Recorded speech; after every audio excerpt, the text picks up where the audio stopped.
Vous avez un droit de regard sur la façon dont je travaille et dont les autres travaillent. Interrogez notre pratique, continuez d'interroger ce qu'on fait. Vous êtes là pour ça, c'est vos accouchements, c'est pas les miens.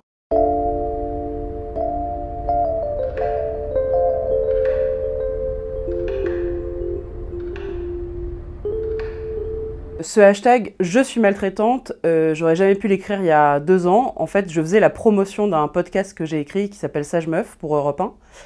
Et dans lequel je disais, avec d'autres consoeurs et confrères, à quel point les conditions d'exercice étaient difficiles pour les sages-femmes et à quel point ça avait des répercussions sur les patientes. Et donc je voulais illustrer ça en faisant le récit sur Instagram d'une garde, comme il y en a eu 1000 autres, où je racontais ce qui était arrivé à mes patientes au cours juste d'une garde. Et puis je dis « Ah, vraiment, l'institution est maltraitante, c'est un scandale, etc. etc. » Et puis d'un coup, je me suis dit « Mais au fond, les actes, qui les pose, les paroles, qui les dit, l'abandon, qui le fait, eh bien, c'est moi. C'est moi et c'est personne d'autre. » Et c'était très douloureux de m'apercevoir de ça. Le sens de la maltraitance, c'est de faire du mal ou de prodiguer des mauvais traitements à l'égard d'une catégorie de personnes. On est en plein dedans. Par exemple, très concrètement, ça veut dire une femme vous demande des antidouleurs parce qu'elle vient d'avoir la césarienne, qu'elle a donc un mal de chien, et que vous lui dites « Oui, oui, madame, je reviens dans 5 minutes » et que vous revenez 2 heures après. Une femme vous dit elle arrive, on lui détecte un problème grave, par exemple que son bébé est mort, et puis en fait vous avez juste 5 minutes, et donc vous faites l'annonce, et puis hop, vous partez, et vous pouvez même pas rester avec elle, poser la main où il faut la poser, etc.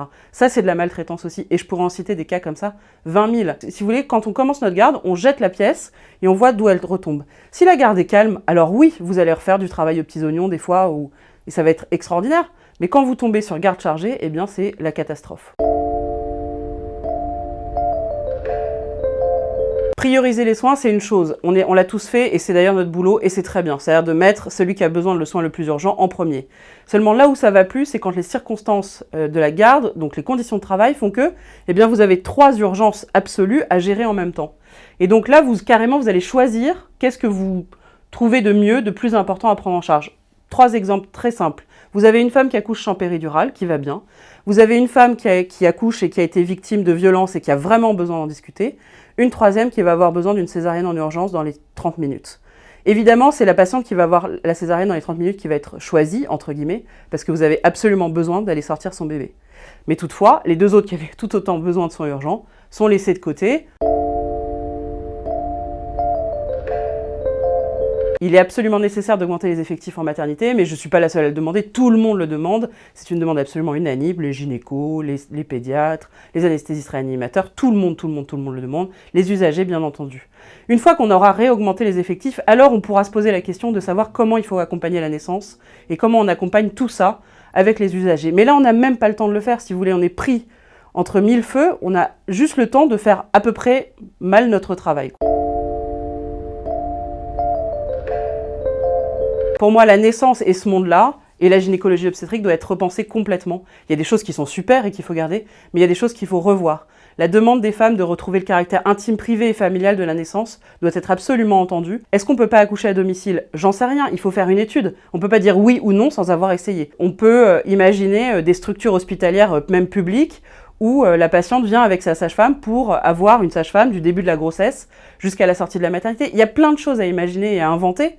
Mais encore faut-il qu'on ait le temps de s'asseoir sur une chaise 5 minutes et de se dire « alors qu'est-ce qu'on fait ?»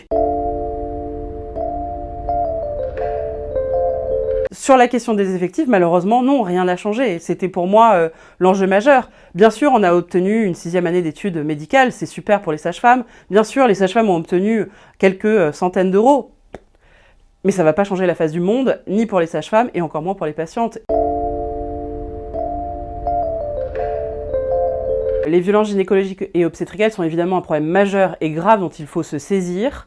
Il faut punir ceux qui doivent être punis et comprendre aussi les mécanismes qui font que cette violence peut exister. Il y a un travail de catégorisation de cette violence qui est fait par Anne Simon à Paris 1 en ce moment.